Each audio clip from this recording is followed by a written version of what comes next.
Bullshit. You're trying to tell me that you've got actual video of Obama telling illegal aliens to go vote. People try to discourage you from voting.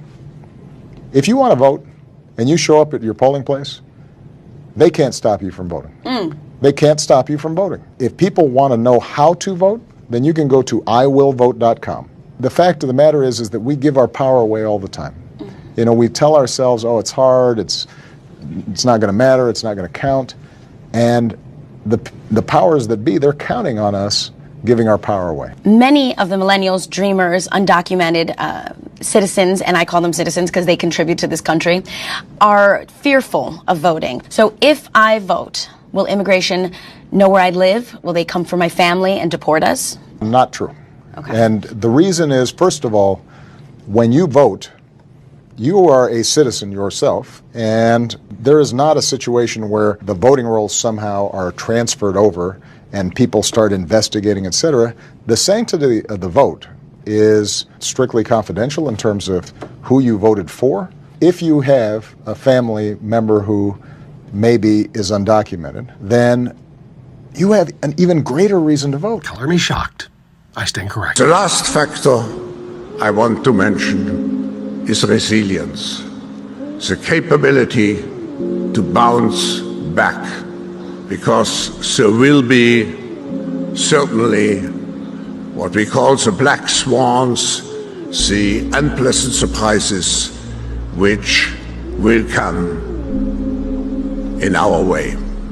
The most important factor to master the future is leadership. The Vatican, an important shift by Pope Francis in recognizing same-sex couples. Molly Hunter reports. Tonight, a radical step of inclusion. Pope Francis giving his permission for Catholic priests to bless same-sex couples. A change of perception, if not doctrine, and reflective of Francis's own more pastoral vision. Pope Francis deals in big picture, broad brush. He sends a broad message. The new declaration is a landmark step signaling the Church's welcoming of the LGBTQ community. But the document signed by Pope Francis stresses that the blessing of same-sex couples is not the same as a marriage sacrament in the eyes of the Church. I'm sure many people won't be satisfied with this. They would think that it's anything short of marriage, anything short of equality is offensive. And on the other hand, some people will see this as an incremental step.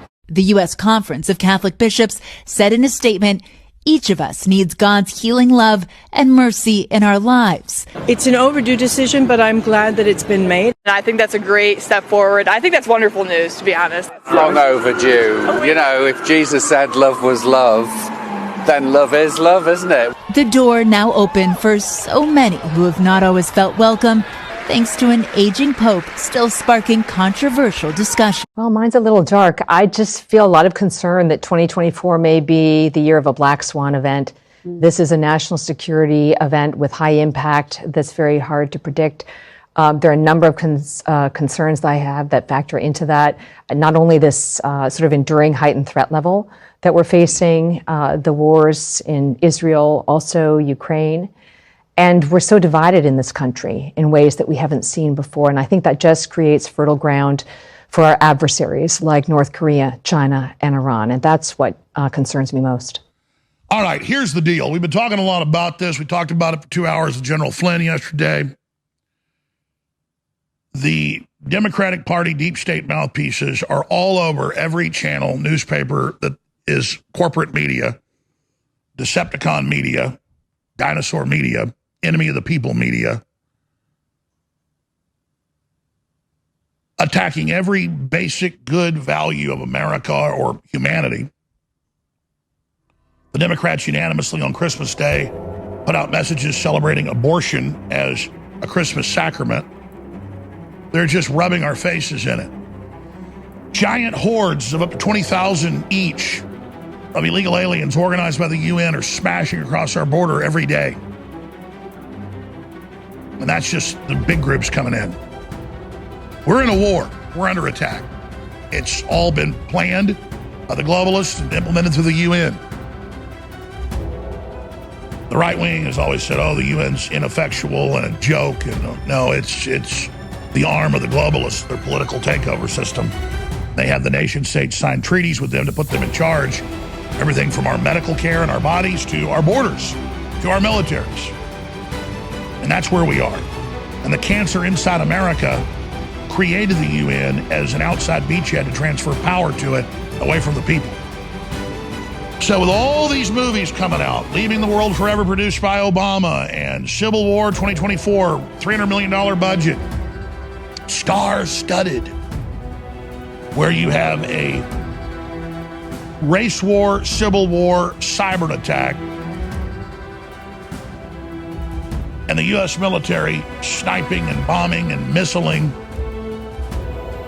the evil breakaway states who are the Confederates. And then you see the New Democrat talking point everywhere that it's the Confederates who are fighting. Trump's a Confederate. Literally invoking the 1860s Civil War. It's incredible.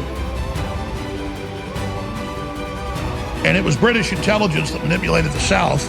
Both sides were in the wrong, if you study history, into that war. And the North was doing things that were wrong to the South on trade and one-sided deals. And the South didn't like the bigger population in the North being able to pass laws federally to control them.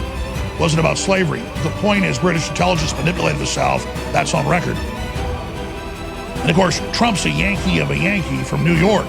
The idea that he's a Confederate. But facts don't matter, ladies and gentlemen.